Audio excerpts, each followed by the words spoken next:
Greetings students, welcome back to class. Today we are going to start history book. There is first chapter, the French Revolution.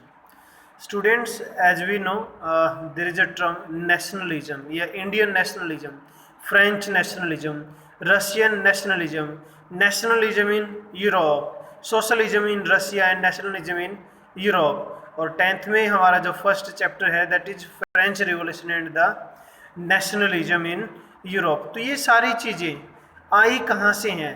जो nationalism है उसको first time France के अंदर introduce किया गया था by the French people. Students, I am going to tell you which content और which topic we have to discuss in this chapter. So students, as the name French Revolution, definitely we are going to discuss about the French Revolution and the French society during the late 18th century. यानी late 18th century का मतलब यहाँ 1774 के आसपास की हम बात करें, किस तरीके की फ्रेंच सोसाइटी थी, कितने पार्ट्स में वो डिवाइडेड थी, उसके बारे में हम यहाँ डिस्कस करेंगे। Then we will discuss about the growing middle class, यानी जो मिडिल क्लास फैमिलीज है उसके रोल के बारे में भी हम यहाँ डिस्कस करेंगे। और इसके बीच में एक टॉपिक आपका रहेगा the struggle to survive, that also we have to discuss.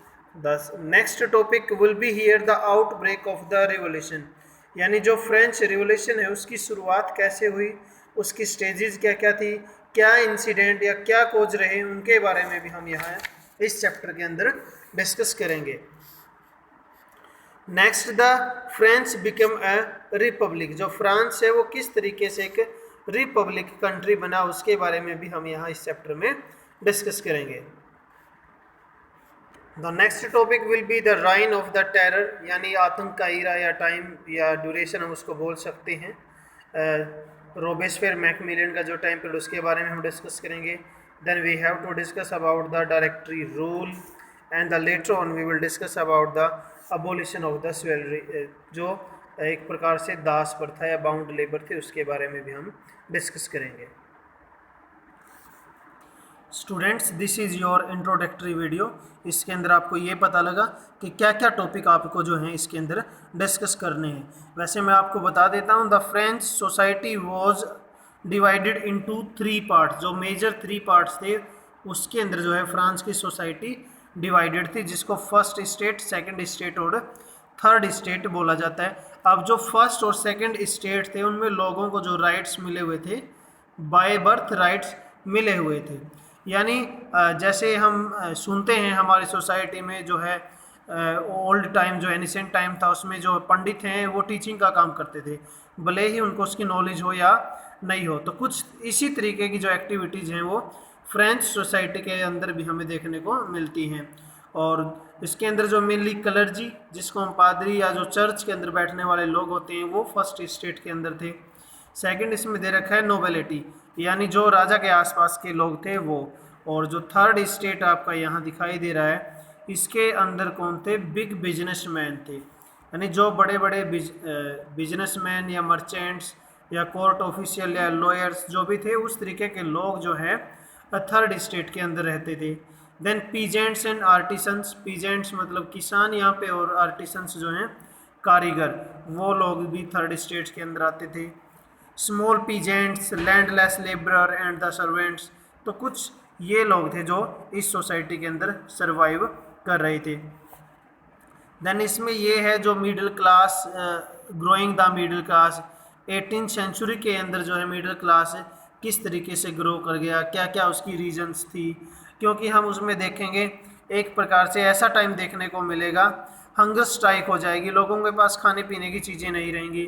फिर हम इस चैप्टर के अंदर डिस्कस करेंगे जो फिलोसफर्स थे, जैसे जॉन लॉक या जो है रूसो हैं, मोंटेस्क्यू हैं, उन्होंने अपनी बुक लिखी है two treatises of government, social contract जो है रूसो ने लिखी है, the spirit of laws Montesquieu ने लिखी है।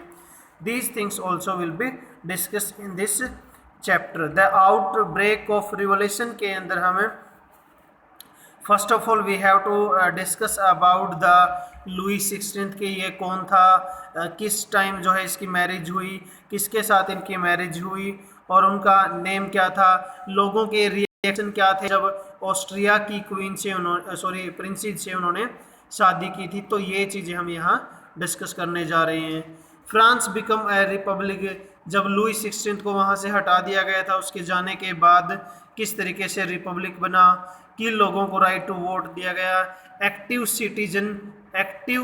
सिटीजन किन्हें बोला गया, पैसिव सिटीजन किन्हें बोला गया। These things also we have to discuss in this chapter. Then the reign of the terror, यानी आतंक का जो टाइम है वो किसको बोला गया था, रोबेस्पियर की जो गवर्नमेंट आई थी उनको बोला गया था। क्या पॉलिसीज उन्होंने इम्प्लीमेंट की थी, ऐसे क्या रीजन थे जिसकी वजह से उन्हें जो है राइन ऑफ टेरर डिक्लेयर कर दिया गया। Then in the last we have to discuss about the directory rule. डायरेक्टरी रूल क्या था, डायरेक्टरी रूल के अंदर क्या क्या चीज़ें थी, मिडिल क्लास को क्या राइट्स दिए गए थे या राइट्स दिए गए थे या नहीं दिए गए थे, यहाँ पे जो एक्टिव सिटीजन और पैसिव सिटीजन का क्या रोल था, डायरेक्टरी जो रूल था उसके अंदर कितने मेंबर थे, मेनली 5 मेंबर थे। जैसे प्रेसिडेंट है और प्रेसिडेंट के नीचे इंडियन गवर्नमेंट होती है, तो उसी तरीके से जो है डायरेक्टरी रूल जो है यहाँ एक जो एग्जीक्यूटिव थी वो अपने डिसीजन लेती थी और अपने चीफ को बताती थी। उसके बाद यहाँ हम डिस्कस करेंगे अबोलिशन ऑफ द स्लेवरी, यानी जो दास्ता है, बाउंड लेबर है, उसके बारे में भी हम यहाँ बात करेंगे, किस तरीके से इसको ख़त्म किया गया था और कब इसको जो है दोबारा से स्टार्ट किया गया था, ये चीज़ें भी यहाँ हम डिस्कस करेंगे। लास्ट में द राइज ऑफ नेपोलियन या नेपोलियनिक कोड 1804 के बारे में भी कुछ डिस्कस होगा। Students, it was all over about for today's. Thank you, have a nice day. In the next video you must have your textbook NCERT history.